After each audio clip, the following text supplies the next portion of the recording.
This happened not even a month ago.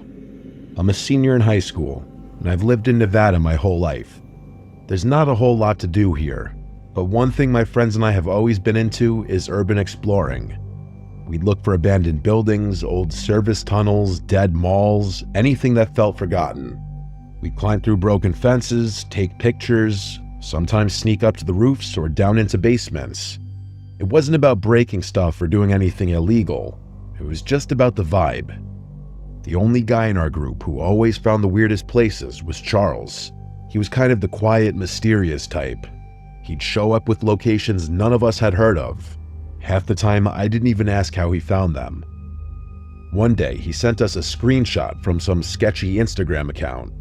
Low follower account, blurry photos, all kinds of creepy comments under the posts. The caption on the post in question just said something like, "Dozens of abandoned mine shafts in the Mojave Desert if you know where to look." According to Charles, he had been in contact with the account, and whoever was running it had given him some areas to check out. That's all Charles needed. He was instantly obsessed with the idea. So that Saturday, it was me, Charles, and our other friend James. I had a Wrangler that was perfect for off-road desert driving, so we took that. We didn't have a specific address or anything, just a general area and a pin drop somewhere in the middle of the Mojave. The spot Charles had marked was way off in the desert, like really far from anything. We turned off the main road almost half an hour earlier, and the dirt path we were on barely looked like a road anymore. We drove around for what felt like forever. No signs, no structures, no landmarks, just endless nothing. I kept checking my phone, even though I knew we didn't have service. James was in the back, getting more and more irritated. He started telling Charles this whole thing was a waste of time, and that he had been scammed by some troll account. Charles insisted that we keep looking, so we did. He's always been stubborn with navigation, so I figured I'd indulge him a little while longer. Eventually, just as we were about to call it quits, James pointed out something off to the right. At first, it looked like just more rock and sand, but as we got closer, we saw it. This half-collapsed wooden structure built into the side of a slope. Part of the entrance looked like it had been caved in, but you could still see a dark hole behind the support beams. It wasn't huge, but it was definitely man-made, definitely a mine shaft. Charles didn't say anything at first. He just pulled out his phone, opened the offline map he'd downloaded when we still had service, and dropped a pin on it. Then he turned to James and said, "Told you," to which James said he just got lucky. But even I had to admit, it was kind of crazy. We'd been driving in circles out in the middle of nowhere, and somehow, we'd actually found one. I parked a few yards from the entrance, just off to the side on a flat patch of dirt. We all climbed out and geared up. Charles had even brought masks for us to wear. The three of us walked up the mine, and it looked even sketchier up close. Charles picked up a rock and tossed it in. We waited. A few seconds later, we heard it clang 3 times, then nothing. It was really deep. Charles looked back at us and said if we tripped on the way down, we were probably dead. We started the descent. Luckily, the shaft wasn't a straight drop. It sloped down at a steep angle, but not enough that we had to climb hand over hand. The ground was loose and uneven, and there were old wooden beams lining parts of the wall.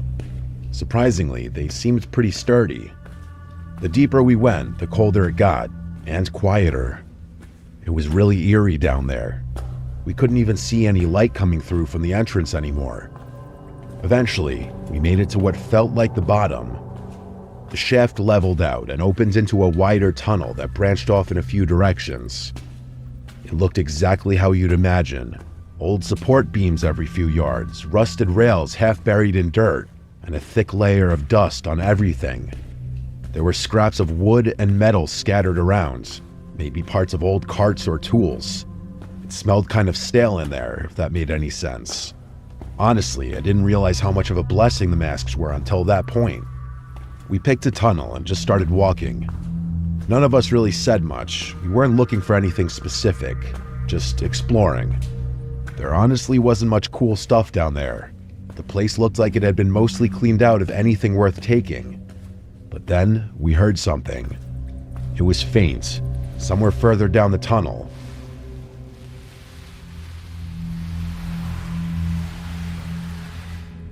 It sounded like something being dragged. At first, I thought I imagined it, but I looked over and saw Charles had stopped too. James motioned for us to turn off our flashlights, so we did. We just stood there in total darkness, listening. The sound came again. It was a sort of scraping sounds, like metal or maybe even wood being dragged along the ground. It was hard to tell with the echo, but it seemed like whatever it was getting closer. We stood there in the dark for maybe 30 seconds, maybe a full minute. It was hard to tell. The scraping sound kept coming, slowly getting louder. It didn't sound too close to us, but that didn't make it any less terrifying. Then, James accidentally flicked his flashlight on and then off again. I wanted to kill him. The scraping stopped and everything went silent. Then, out of nowhere, there was this loud metallic clang from somewhere deep in the tunnel. Like whatever was being dragged had just been dropped. And right after that came the most awful, demonic scream I'd ever heard.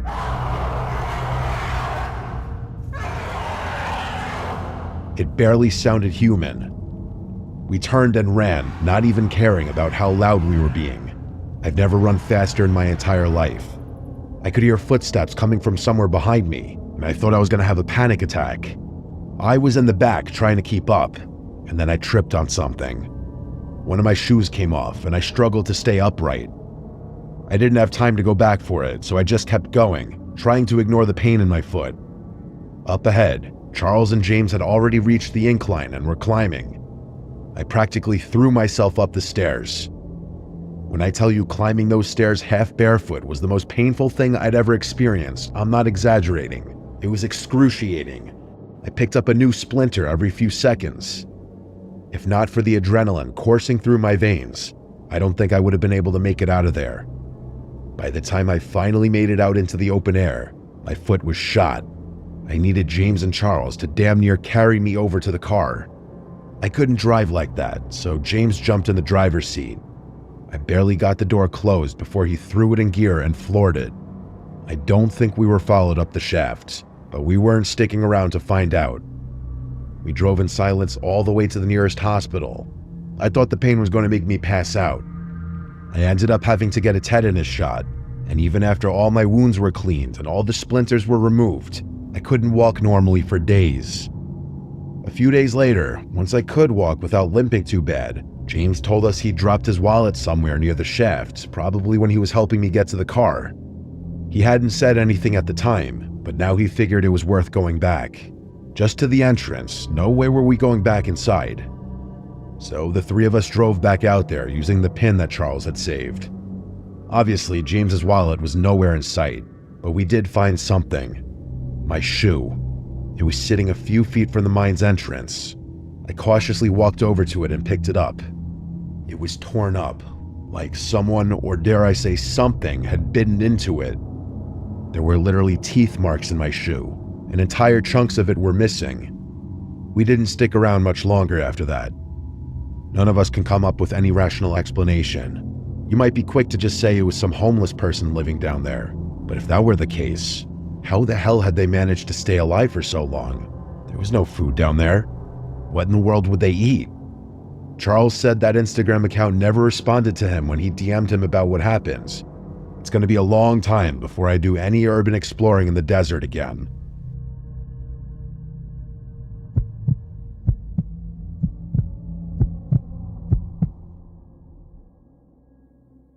I've always been a rugged kind of guy. I've always loved the outdoors, and a vacation to me is a camping or fishing trip, not some extravagant excursion to some resort or something. My girlfriend of 6 months shares my love of nature. That's probably one of the main reasons we started dating, if I had to be honest. A couple weeks back, Tiki and I decided to do something a little different. We drove out to the desert to camp for a few days. We'd both done forests, mountains, lakes, all that, but neither of us had really experienced the kind of open, silent, dry isolation the desert offered. It just felt like something we had to try at least once. One of the main reasons we landed on the desert, too, was the stargazing.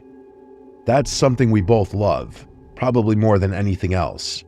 Even back when we first started dating, we'd take drives out past town just to lie in the hood of the truck and watch the stars. So when we read that this spot was far from any towns or light pollution, it was basically a done deal. I found a place online that was supposedly remote but legal to camp on. No amenities, just open land, some fire rings, and stars. Sounded perfect. We packed up the truck with our gear and made the 3-hour drive early that Friday morning. The last hour or so was on a dirt road that felt like it went on forever. There wasn't a house or sign of human life in sight. Honestly, that was half the appeal. By the time we found the campsite, it was already late afternoon. The place was completely void of people, just as I had hoped. The first couple nights were exactly what we wanted. Warm days, cool nights, clear skies. We'd sit out by the fire with a couple drinks, pass a little joint back and forth, and just talk about dumb stuff or lie back and stare at the sky. Not having a schedule or any distractions was really refreshing. And yeah, we'd fool around a bit in the tent. That was all part of the fun too. It felt good to be disconnected. Both nights though, we heard something strange. Not close, just somewhere way out in the distance. It was this low, drawn-out sound, like a howl or a moan.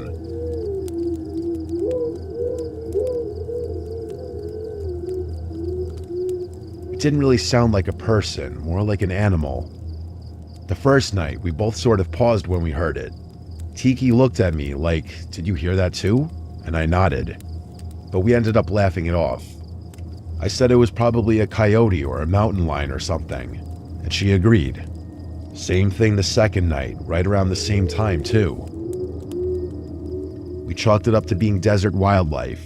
I mean, there's all kinds of stuff out here that we're not used to hearing. It was unsettling, sure, but we weren't going to let it ruin the trip. The third night, I woke up to the sound of footsteps outside the tent. It was soft at first, just a couple faint crunches, like someone walking slowly over dry dirt.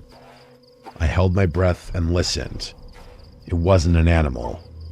It was too steady and slow. I didn't move. I wanted to grab the flashlight, wake Tiki up, and say something, but I couldn't. I was frozen. My heart was pounding and every muscle in my body felt locked up. The steps didn't go around the tent. They just stopped a few feet away, and for a long time, there was nothing but silence. I stared at the ceiling of the tent, barely blinking, waiting to hear something else. But whoever or whatever it was didn't make another sound. I waited there for God knows how long, praying they'd walk away. But then, out of nowhere, I heard a flick. That sharp, unmistakable sound of a lighter. A small orange glow appeared through the fabric of the tent, maybe waist height, a few feet off to the side. Whoever was out there held the flame steady for a few seconds, then started waving it around slowly. I didn't move. I just stared at it, trying not to make a sound. And then the flame got bigger, way bigger.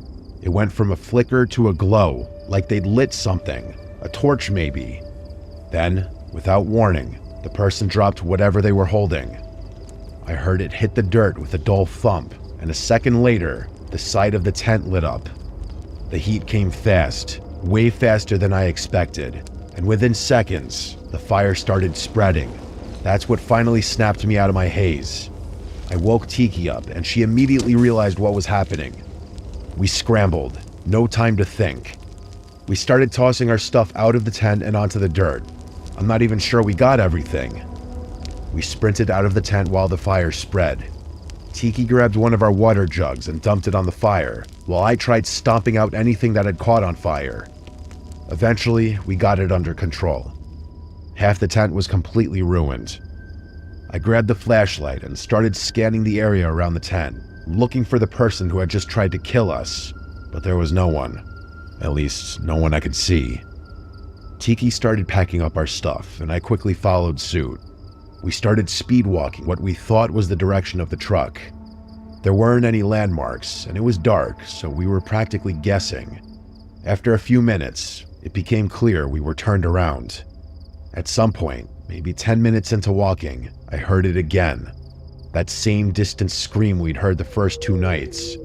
Only this time, it didn't stop. It kept going like an animal was in constant pain.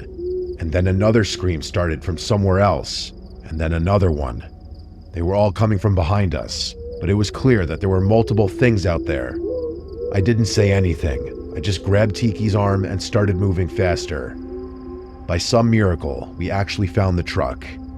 We practically threw all of our stuff into it, and I drove off as fast as I could. I couldn't go too fast though, the road was rough, and without any light besides my high beams, it felt like every dip and bend could flip us. After what felt like forever, we finally hit a main road. I didn't stop speeding until I saw other cars again. Tiki was holding it together, but I could tell she wanted to cry, and I was doing a really bad job of consoling her. We did call the police to report everything that happened. All I can think about all of this is how if I weren't such a light sleeper, my girlfriend and I could have been murdered that night in the middle of the desert.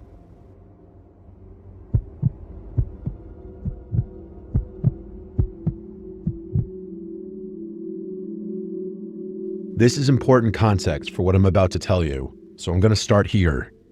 I've always been a little suspicious of my mom's past. Suspicious isn't exactly the right word, but I can't think of a better one.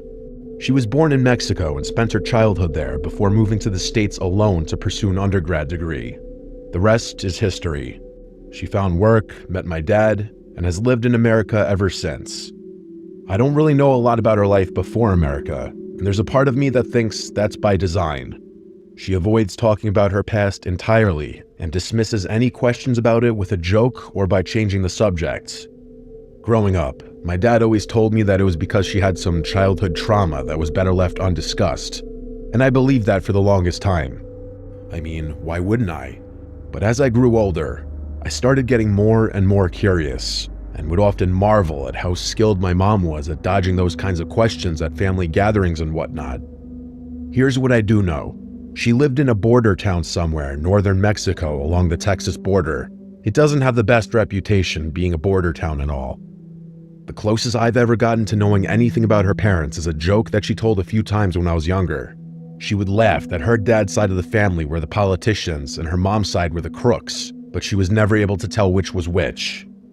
I never read into it as anything beyond a cynical political joke, but as I grew older, I started wondering whether there was more truth to that statement than I had originally thought.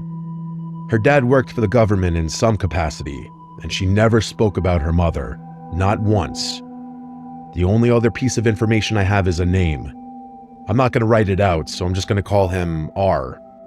One night when I was around 10 or 11, I woke up in the middle of the night to use the bathroom. As I was walking past our living room, I heard my mom speaking in a quiet voice. I didn't understand Spanish, but she repeated R's name multiple times, the way someone talking about someone would, as opposed to someone speaking directly to someone. All the lights in there were off, so I couldn't actually see her, but I could hear her. Even though I knew it was just Mom, my young self was still a little scared of the dark, so I instinctively flipped the light switch on. She didn't scream or even react to the light. It was like she was anticipating that I'd be there. Instead, she immediately hung up the phone and glared at me with a look I had never seen from her. She told me to go back to bed, and I did. And that's it. That's basically all I know about my mother's past. A joke, her dad's very vague occupation, and the name R. What I'm about to tell you happened almost a year ago to date, and it's been on my mind a lot recently. I'm from Arizona, lived there my whole life. I was a year removed from graduating college, and I was driving through the desert on my way to meet up with one of my old college friends. It was a really long drive, I'm talking road trip hours, and I was tired of listening to music. I'm not a podcast guy, so I was low-key cycling through my contacts, calling up all my friends and whatever girls I happened to be talking to. Eventually, I decided to call my mom. We're both really into soccer, so we were talking about the upcoming Champions League fixtures and how exciting the matchups were. She's got some serious knowledge on the sport, so the two of us can talk soccer forever. Out of nowhere, I saw two pickup trucks blocking the road up ahead. It didn't look like a car accident, so I wasn't sure what I was looking at. I was worried that someone might need help or something, so I slowed down as I approached. My mom was still on the phone, but I hadn't let her know what was happening. I stopped my car and sat there, wondering if it would be a good idea to get out. Before I could do anything, 3 men sprang out from the 2 cars, all holding guns. I froze up and realized there was another car quickly approaching mine from behind. I was unarmed, so compliance was really my only choice at that point. One of the men tapped his gun on my door, motioning for me to get out. The other 2 stood a little further back. I put my hands up and slowly got out of my car. By that point, the car behind me had fully caught up and was parked a little ways away. The man barked a few commands in Spanish, but I didn't understand what they were saying. I consider my inability to speak Spanish one of my biggest failures in life, especially as a Mexican American. And in that moment, not being able to at least communicate with my assailants, I wanted to die. It didn't take a translator to know what they wanted me to do, though. Before I knew it, my phone, keys, wallet, and other personal belongings were in their possession, and it looked like I was going to be stranded in a barren desert with no viable escape. One of the men got into my truck, and that's when things took a turn. I realized I hadn't hung up the phone with my mom, and since my truck was still running, she was still on the line. I watched through my driver's side window as the man reached his finger toward the screen as if to hang up, only to pull it back, like he had changed his mind. I kept watching, and it seemed like he was listening. I instantly connected the dots. My mom must have been speaking to him. Eventually, I saw his lips start moving and realized they were having a full-on conversation in there. I obviously couldn't hear anything because the windows and doors were closed, but I knew they were speaking Spanish. I swear on my life, I'm 90% sure he repeated R's name a few times, like my mom had said it and he was making sure he heard it correctly. At some point, the other guys must have realized what was going on because they stopped guarding me and approached the car. The guy inside rolled the window down and stared at me as he spoke to the other 2 men. After he finished talking, all 3 of them turned and stared at me as if sizing me up. The conversation didn't last long after that. They hung up the phone and walked back over to me. They handed me all my stuff back, including my car keys. The only thing they took was the cash in my wallet. One of the men looked at me, smiled, and in a thick accent said, "Tax," as he did it. I had never been more happy to lose all my cash in my life. As I drove away, all 3 cars, including the one that had been behind me, started speeding off into the desert, away from the road. My plan was to try memorizing their license plates, but none of the cars had any. I was still in shock. After a few minutes of driving, I called my mother back and demanded an explanation. She told me that she had simply threatened to call the police on them, as she was tracking my location and knew exactly where I was. I told her that was obviously BS, and insisted she tell me what they had really been talking about. She was adamant about her story, though, and told me most of the Spanish was just her pleading her case. Even though I didn't believe her story, there was nothing I could do but accept it. I asked her to call the police for me, and she said she would. Eventually, we ended the call, and I drove the rest of the way in complete silence. In all honesty, I blocked that experience out of my mind for as long as I could, but over time, I just couldn't anymore. I'm becoming more and more sure that my mom had some kind of tie to a Mexican gang or a cartel growing up. And even scarier, maybe that tie didn't end when she left Mexico. She knows I'm not stupid, so I don't know how much longer she expects to keep this charade up.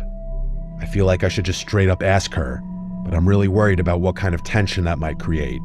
Or worse, what kind of world I might be getting myself into should she tell me the truth.